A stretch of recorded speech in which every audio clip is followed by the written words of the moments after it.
Okay, so a different tact here. Looking exactly at that, some of the signals, some of the things we're not thinking about, but if we work them into full funnel growth, well, guess what? It would be a win because we're understanding what people are telling us and showing us at the beginning of the journey, taking it all the way through to power that. So just a show of hands, anybody out there, if you've been acquiring users and you're thinking, well, I know what brought the user in, but I'm not sure if it ultimately converted or contributed to LTV or even churn or anything like that. So you're understanding how you're getting them in, not understanding how you're keeping them or losing them. Nobody. Good. Then we are very well set for this panel because that's what we're going to talk about. Hey, I couldn't hope for a better segue. I mean, I'll have to send the check. So on that note, let's do exactly that. Just get this out of the way here. And introduce my panel. 1 second. There. I wanted to have a wireless mic, but they didn't give me one. So this is like multitasking. That's why I did it. Exactly. Oh, that's a good idea. There you go. There you go. Of course. All right. So let's go down the line here. I'll start at the end and come over, because we don't have a screen that shows us. Suma Amreiz, Senior Developer Relations Lead at AudioMob. So you're focused on retention, safe monetization, and in particular how audio carries across the funnel and into conversion. And we have Itai Cohen, Chief Strategy Officer at Digital Turbine. And you're going to tell us about the full stack view across distribution, monetization, and alternative growth paths, which I think are very intriguing in our fragmented ecosystem. Felix Braberg, monetization veteran expert. I can't say OG because they're not that, but you have the feeling of it. Thanks. You're like a young timer, if you want to call it that. Host of 2.5 Gamers, you've overseen 500+ million in ad revenue and working hands-on. So we're going to hear that across the growth cycle. And Hannah Parvaz, of course, Hannah, founder of Aperture, whom we know from before, because you stepped in also to moderate earlier. And yes, one of the sharpest voices out there in activation and very into customer psychology. So you're in your element, understanding that as a growth lever. So here we are. This is the panel, but we talk about full funnel growth. Full disclosure, I just wrote a playbook about it, and I will share that with you if you come to me afterwards, and it'll be out there soon. So we talk about it, we define it, talk about a funnel, a loop, an ongoing loop, a flywheel. Itai, let's start there, right? Because it isn't the marketing funnel. We're clear on that. But how should publishers and our audience here, marketers, be thinking about full funnel growth today, given that it also includes lifecycle marketing very much? Yeah, so I think it is an evolving space for app developers because historically it's been very acquisition focused. Mm-hmm. And then we kind of made progress down the line. I get the users in and I have some sort of, usually historically it's been a predefined monetization strategy, ads, in-app purchase, or both. And I think there are just more and more tools coming into the market nowadays that make the acquisition process more diverse, but then also the way that you onboard with the first-time user experience, through how you engage, through live ops optimization, and then how you monetize across ads, in-app purchase. And now that is even becoming increasingly fragmented and complicated with alternative app stores or direct-to-consumer titles, which just changes the math on that whole operation. So I think, yes, there are more tools at the disposal of app developers, but at the same time, there's more complexity. So bigger opportunity, more complexity, more to deal with, and I think that's what a lot of people here in the room want to kind of exchange thoughts about, is how do we navigate that complexity? Absolutely, and that, of course, makes all the more opportunity for growth consultancies and agencies like yours, Hannah. I mean, it's interesting how many people understand there's something wrong, but just don't quite get it right about what's wrong. They think they have a retention problem. It turns out to be something very, very different. What is that? What is the cost of just not understanding that not all installs are equal? I mean, the cost of that can be absolutely massive, firstly. I've seen So it. over and over again. And I think that there has been and there continues to be just a misunderstanding of what retention is. You know, we've probably all in this room heard of like the R pirate metrics, right? But people tend to forget about activation.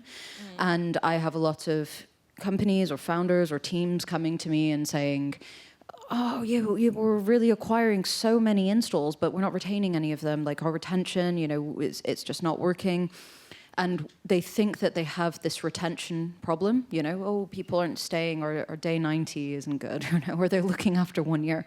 I actually had one when I was in-house about 4 or 5 years ago. One of the founders of the company wrote on a whiteboard, you know, every single day and what the drop-off of every single day was. And he was like, look, there's a problem at day 30. And I was like, no, there's a problem on day 0. And that is what we're missing a lot of the times. We're not adequately activating our users. So they're not actually getting to that point of success where they're really experiencing real value. Like we think about, you know, Jyoti just had on screen before, like met his 10 friends in 7 days. And we aren't really doing that for our products a lot of the time, and looking at what is that combination of events or that core action that someone needs to do X amount of times to experience true value and then stick around inside my product. What about you, Felix? You're seeing that similarly, but in AdMon, you know, it's like you're getting people into the top of the funnel, but you're not really truly understanding why you're acquiring them.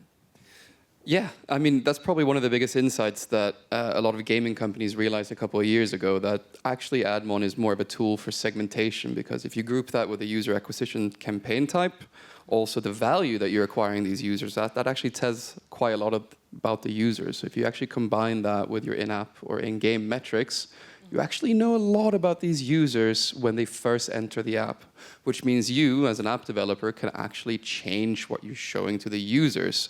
Some users that come in at a low value from, let's say, an ad ROAS campaign that come in at an eCPM value of $5, they're not going to subscribe. So why not show them interstitial ads, for example, which means you can also open up more UA campaigns and get more scale. So for me, AdMon is actually more of a segmentation tool than anything else, which allows you to tap into a lot more scale that you otherwise wouldn't be able to. And it's weird to me because I started in the gaming side, but now half of my clients are app clients. And they're starting to realize this. And it's a very powerful realization when you actually do realize it.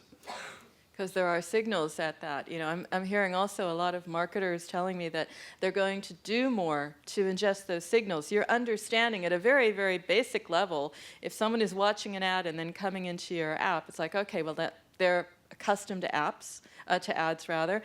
IAP, no, they want to purchase, we'll do something different. But even right there, the segmentation starts. But the experience also starts there. And, you know, oftentimes the ad monetization approach is interruptive. Now with AudioMob, it's something very, very different. You're not blocking the attention. You're trying in an effort to enhance it. How does that look downstream? So downstream, we find that a lot of brands in the bottom of the funnel even as well, they convert and actually get a lot of the users because a lot of the prior work was done very much at the top of the funnel, the brand awareness through, let's say, video ads. An audio ad, essentially, it's less intrusive, but it's not meant to be replacing something like a video ad. It's just telling developers to tone down the frequency a bit for video ads. Don't crank it up to the highest level to the point where you're trying to squeeze as much value out of your users as possible. And then you end up having a problem with LTV, and then you wonder, why do I have a problem with LTV? It's because you're not using the data to actually create a healthy balance in your ecosystem, essentially. Mm-hmm. Well, that's it. You know, it's about having that balance, and we're hearing now this is a layer of intelligence. You know, the ad activation and the engagement is telling us something. You experiment a lot, Hannah. You know, not just in life, but in creatives. You know, and you lean into customer psychology for this. I mean, maybe you can tell us a little bit more about how this should look in a flow, because you're going from ad to onboarding to product decisions. Absolutely, yes. And as you say, everything that we do starts with customer psychology first and foremost. So we really want to start with that deep and rich understanding of the customer psychology, of the jobs to be done. And that framework, that theoretical framework underpins everything that we do at Aperture. So we start with understanding, what are they actually hiring our product for? And then we start to separate all of those different things that they're using us for into themes. And we use those then to start experimenting on our ads. So that helps us identify different creative directions that we can go in, or different kind of avenues that we want to follow. And then everything goes from there. Your product can be used in many different ways, but ultimately people are only hiring it for so many different things, for a finite number of different things. But the way in which you can execute that and communicate that in, different types of static designs or videos or different faces in your videos is basically infinite. And then you can take the things that are the winners there and then start thinking about, okay, what's coming next? My custom product page, how am I optimizing my CTI? How am I optimizing my install flow after that? You can link your custom product page to a dedicated flow inside your app now, like back in the good old days again. And so, you want to just take these and work through them one by one until you can just really optimize all of those journeys. And also architect those multiple journeys. Exactly. Felix, in your work, it's telling you a lot in the segmentation, but how are you applying it, or how can marketers, publishers apply that? You're hearing something in the first instance, and it's really powerful if you can bring that through, as Hannah's saying, bring it through the flow and architect that. In Ad Mon, what does that look like? Yeah, good question. So a lot of times I work with app developers or game developers, and they're like, I don't know anything about my users. But then I usually say, you know who does? Google. They know a lot about the users. AppLovin, they know a lot about your users. Digital Turbine, they know a lot about your users. Yeah. And essentially, what I talked about earlier, right? The price at which you acquire an impression says a lot about the historic data, what that user has done before. For example, a user that has a $1,000 eCPM, you can be quite sure that they've actually made purchases before, right?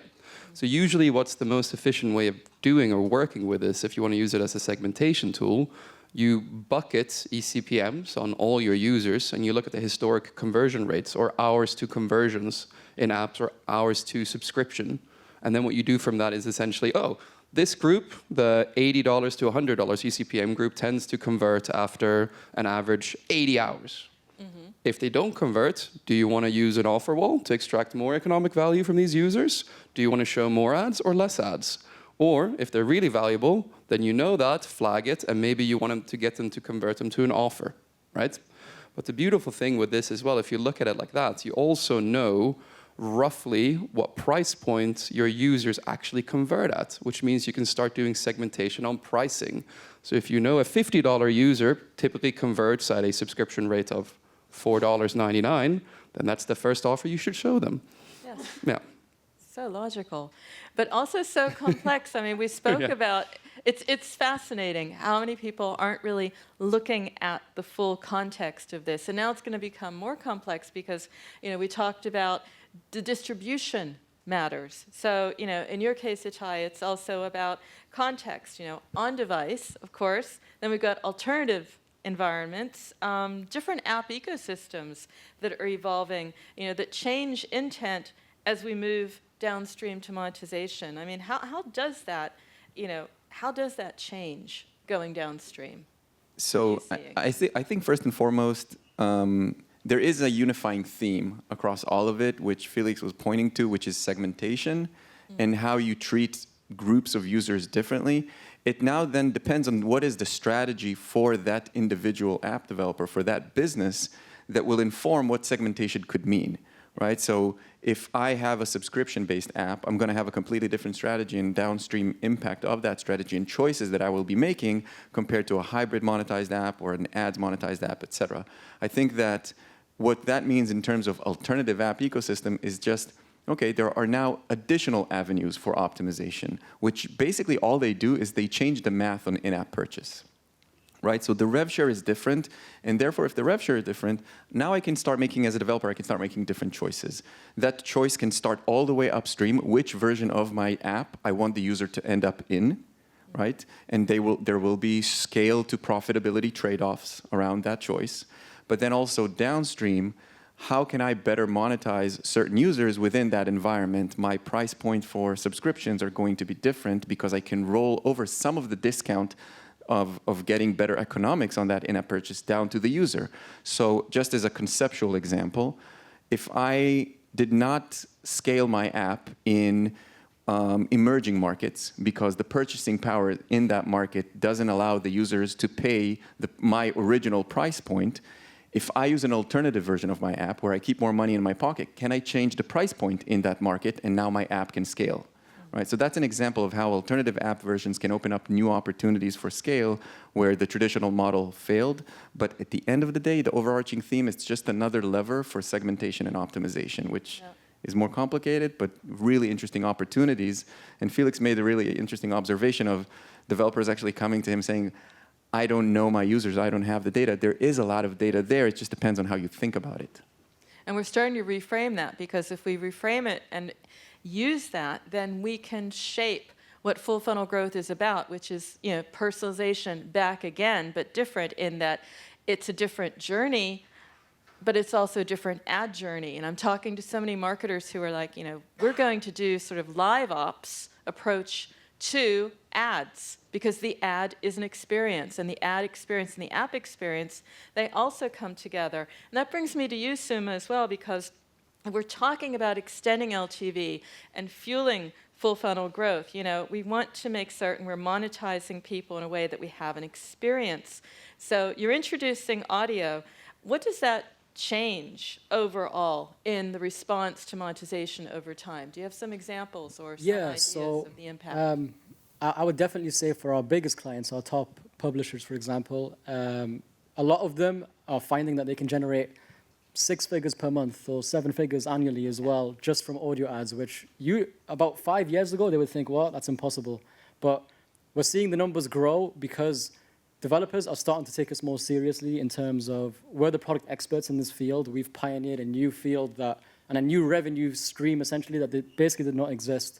So what we're finding is that developers are not burning out their users. And in fact, they're finding ways to actually increase the frequency with different A/B tests and looking at the data as well.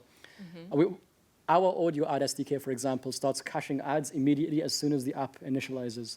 And what we're finding is that there's really low-hanging fruit that you can look at the render rate, for example, the amount of assigned ads, the amount of displayed ads, and then you can ask the developers, hey, could you maybe try A/B testing instead of 1 ad every 4 levels, 1 ad every 2 levels, and see with that bucket of users if it actually churns them or burns them. We found from our experience that it does not do anything to them because the user does not have to stare at their screen and just wait for the ad to complete, essentially. They can continue doing whatever it is that they want to do. But that doesn't mean that audio ads is the only answer. Like, going back to my earlier point as well, we find developers as well that find value in video ads too as well, because obviously the CPMs are higher. And we're not asking you to not use that. We're just asking you to use the data to essentially make a more data-driven strategy going forward. Like Felix was saying, a lot of his app developers, they don't know what their users, how their users think, how they operate. And the best way to do that, in my opinion, is A/B test. Give it a shot. Give us a small subset of your users. Try it with them. If it works out, great. If not, there's lessons in that too as well. So did you want to add something? Or? Oh, no. Okay. So it's very much about that mix, that balance. And then that becomes interesting when I think of someone like you, Hannah. You're talking to people and they're like, yeah, I think I have a problem, but I'm not quite certain where it is or where it was. And sometimes it breaks down in the ad experience. I mean, is there a sign to you when you're talking with your clients, you know, that this is where the ad experience broke down? This is the mismatch. This is impacting the campaign. The ad experience inside the app. Yeah. I don't work with apps that monetize through ads, so I'll pass that one to Felix. I mean, subscriptions. No, well, it could be the same, because it's a signal that the ad experience is a mismatch with the audience or the campaign objective. If I'm thinking about, I'm acquiring through ads and then I'm bringing someone in, absolutely. Yeah. I mean, one of the things that we were speaking about earlier together was that we're working with one app, which is a recipe app at the moment. I mean, we've scaled their spend dramatically and we've got a lot of learnings on their creatives. And one of the things that we have seen is that obviously across all accounts, but with this one specifically, different types of creatives and different messaging inside the creatives has led to vastly different trial conversion rates. So for this one app specifically, there's this one ad that is driving very great cost per installs, great cost per trials, and it's an ad that's about snacks. So the ad itself has someone like snapping one of the snacks in front of the camera to begin with. And what we identified was that people who are coming through from that ad are taking out a trial at a similar rate, installing at a similar rate, but then what they were doing was going on and searching for snacks inside the app. And people who searched for snacks inside the app converted at half the rate from trial to paying as people who didn't search for snacks inside the app. So we turned off that ad, basically, because it was getting loads of spend because we were optimizing for activated trial. And then we identified, okay, are other creatives where people are searching for meal planning or things that are happening that aren't snack related. So, you know, family, like if I'm a parent and I'm cooking, or even making something simple like chicken and rice, and that's what they're searching for. Those people were converting extremely well. You know, we're on day 0, 3 to 1 LTV to CAC, you know, from some of these ads. And that's pretty nice. So what we want to do is look for then, okay, what are the signals that we can see inside the app that we can identify, okay, these are some of the creatives that we can turn off or that we can scale as a part of that. So it is all connected. It all has to work holistically together, and there's no other way around it, really. Because you make the point, if the ad is that way, that's what you're bringing in. If that isn't what the product is really focused on, then it's not going to convert. You're not going to see those subscriptions. And the app does actually have a lot of material inside it about snacks, actually, like healthy snacks, how to bulk create healthy snacks. But not only. But people don't want to pay for a subscription for that specifically. They want to pay for the subscription so that they can take off the mental labor of their meal planning and their cooking and their shopping lists and things like that, more than just, I'm making some chocolate date bars, you know, which people might not want to spend like £40 a year on. Okay. So skipping ahead a little bit because I'm looking also at the time. Itai, I did want to touch back though on one thing that you said, because we were talking about not just being balance, not just formats, but advertiser mix. So what happens when apps rely too heavily on aggressive performance ads? Because that's where we came from, but that's where we need to move on from as well. Yeah, absolutely. I think we, in general, often have to just come to terms with the reality that we have usually pretty small teams working on these things. So they're looking for straightforward, repeatable actions that they can take. And so they choose fairly simplistic metrics to optimize towards. And when they optimize towards higher CPMs in a very simplistic manner, they often invite repetitive, aggressive ad experiences into the app. And yes, that increases eCPMs in many cases because conversions are high. But if you're not looking at churn at the same time, then you're not looking at the full extent of the math equation. And so one approach that we've taken, and I think very much through the lens of making sure that the ultimate goal is to increase the monetization of the app without sacrificing the user experience and the churn, is to bring in both these user acquisition ads that can tend to be very performant but also aggressive, but balance that experience with premium brand ads and ads from other types of advertisers that don't necessarily seek that immediate action, and that creates this more balanced experience. And what we've seen is that really played in favor of long-term retention.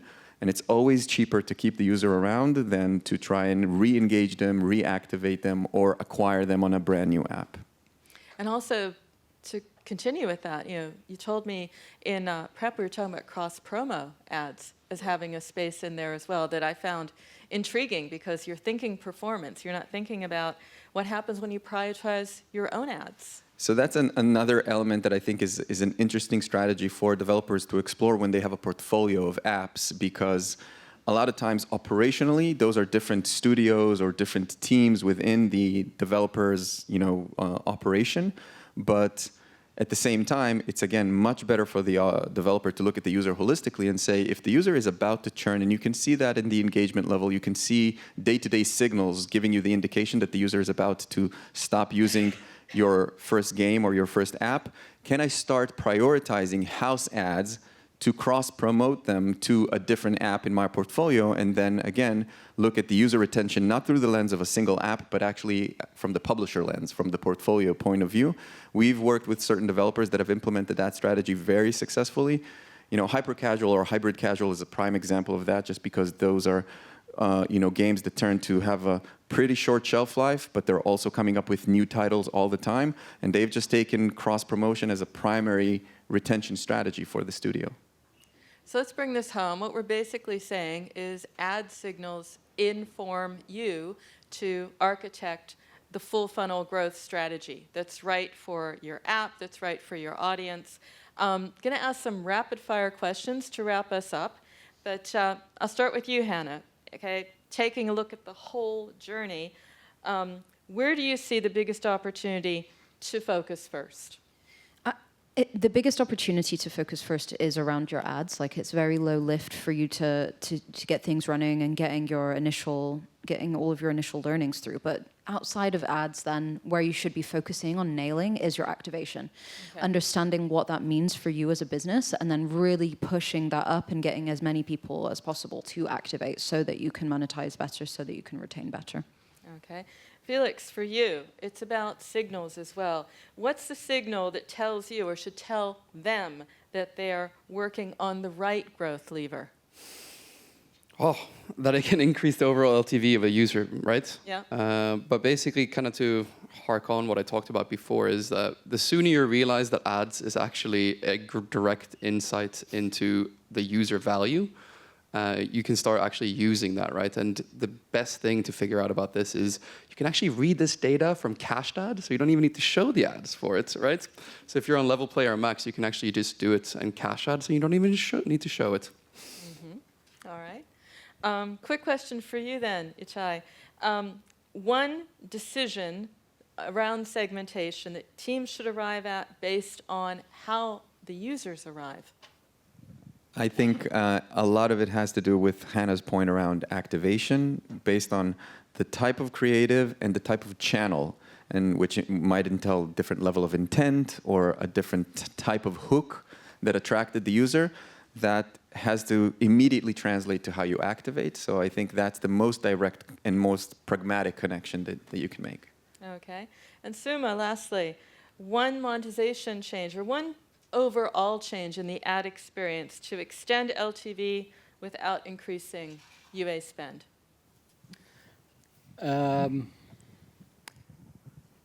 Definitely diversify your users as well. People might think that there's not much value in acquiring users in geos, well, I consider it maybe tier 2 or tier 3. Mm-hmm. The reality is that a lot of them can provide a lot of early insight and data that can help you understand how to monetize in tier 1 geos as well, or in areas where you want to focus on gaining true incremental revenue as well. Excellent. Well, I'm sure we're all around for the rest of the day, and such an expert panel with really opinions, and I encourage you to meet up with them afterwards. And yes, thank you so much for sharing your insights for our panel. Thank you, Peggy. Thank you.